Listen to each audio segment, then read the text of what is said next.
Isang mapagpalang umaga po sa inyong lahat, mga kapatid at mga kaibigan. Ito pong muli ang inyong kapatid kay Kristo, Kuya Armando. Kasama po ng aming butihing pastor, Moises Olermo, na nag-aanyaya sa inyo sa isa na namang morning devotion na pinamagatang pasasalamat. Hango po ito sa aklat ni Lucas, kabanatang 17, mga talatang 15 hanggang 16. Halina at tayo po ay makinig at mag-aral ng salita ng Diyos. Saglit po muna tayong dumalangin. Mahabaging Diyos, kami po ay muling dumudulog sa iyo upang minsan papasalamatan ka ngayong umaga at hilingin na kasiyahan kami ng iyong banal na Espiritu upang ang iyong mga salita ay matanim sa puso ng bawat isa. Maging blessings po ito sa amin at sa aming kapwa. Amen. Sa aklat po ni Lucas, kabanatang 17, mga talatang 15 at 16, ganito po ang nasusulat. Nang mapuna ng isa na siya ay magaling na, nagbalik siyang sumisigaw ng pagpupuri sa Diyos. Nagpatira pa siya sa paanan ni Jesus at nagpasalamat. Ang taong ito ay Samaritano. Salamat po sa Diyos sa pagkabasa ng kanyang mga salita. Alam po ninyo mga kapatid, na ang pagiging mapagpasalamat ay saligan na at pundasyon ng pamumuhay Kristiyano. Ito po ay conscious response o compulsive reaction na tumatanaw ng pasasalamat doon sa talagang pinanggalingan ng blessings.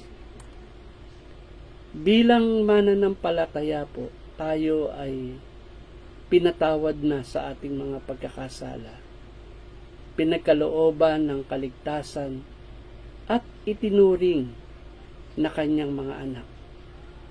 At wala nang mas hihigit pa at mas gaganda ng dahilan upang tayo ay magkaroon ng pusong mapagpasalamat. Ang mga may ketong noong panahon ni Jesus ay outcast sa lipunan. Yung pong nakakahawang karamdaman nila ang siyang dahilan kung bakit sila ay itinatakwil ng tao, maging ng kanilang mga mahal sa buhay. Noong ma-encountered ng 10 ketongin si Jesus, nagsumamo sila na sila ay kanyang kaawaan, kahabagan at pagalingin.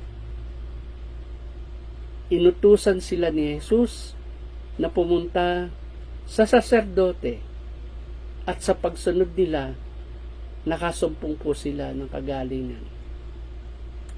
Hindi mapigil ang kanilang kagalakan na dati sila ay hindi pinahihintulutang umuwi sa kanilang tirahan, hindi pinapayagang maghanap buhay, hindi man lang mayakap ang kanilang mga anak, na ngayon ay patakbong pauwi sa kanilang tahanan, damang-dama nila ang matinding kagalakan at kasiyahan. Isang Samaritano ang huminto sa pagtakbo at bumalik papunta kay Jesus upang magpasalamat. Ayaw ng mga Hudyo sa mga Samaritano, pero si Jesus na isang Hudyo ay pinagaling siya. Tinanong po siya ni Jesus, nasaan ang iba? 10 ang pinagaling, 10 ang nagkaroon ng maayos na kalusugan, 10 ang punong-puno ng kagalakan at tumakbo patungo sa kanilang mga mahal sa buhay. Subalit isa lamang ang nagsaalang-alang sa pinagmula ng pagpapala at huminto upang magpasalamat at sambahin ang nagkaloob na maibalik ang kanyang buhay. Tayo rin po, mga kapatid, ay pinagaling at muling binuo ng ating tagapagligtas. Malaya po tayong magsaya sa masaganang buhay na ipinagkaloob sa atin ng ating Panginoon.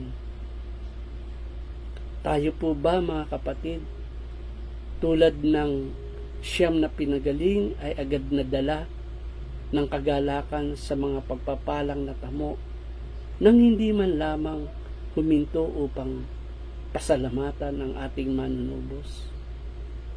Hinahanap po ng Diyos ang ating pasasalamat, ang ating pagsamba, ang ating mga panalangin, ang ating paglilingkod, at ang araw-araw nating pamumuhay na puspos ng pasasalamat sa Diyos. Hilingin natin sa Diyos ang lahat ng ating kahilingan, ang lahat ng ating kailangan sa pamamagitan ng panalangin may pasasalamat. Amen. Purihin po natin ang ating Panginoon. Good morning po. Kamusta na po kayo? Ngayon po ay November 20, 2023. Isa na namang edisyon ng morning devotion ng ating natunghayan sa pamamagitan ni Kuya Mandy, ang punong laiko ng Crossroad United Methodist Church. Dumako na po tayo sa prayer time. Let us pray.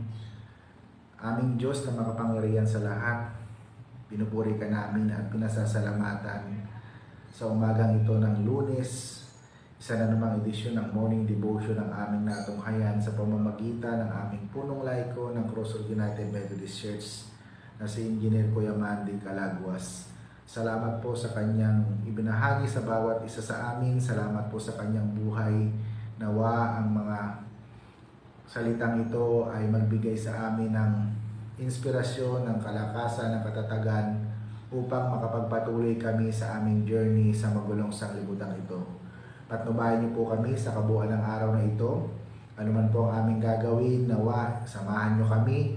Huwag niyo po kaming iiwan. Dakilang Diyos, pinag-pray ko po sa iyo ang lahat ng iyong mga anak na nanonood, nakikinig sa mga oras na ito. Ano man po ang prayer ng kanilang heart ay pagkaloob niyo po sa kanila. Maraming yung iba ay humihingi ng blessing, pagpalain niyo po sila. Yung iba ay humihingi ng magandang kalusugan. In the name of Jesus, pagdalingin niyo po sila sa kanilang mga karamdaman.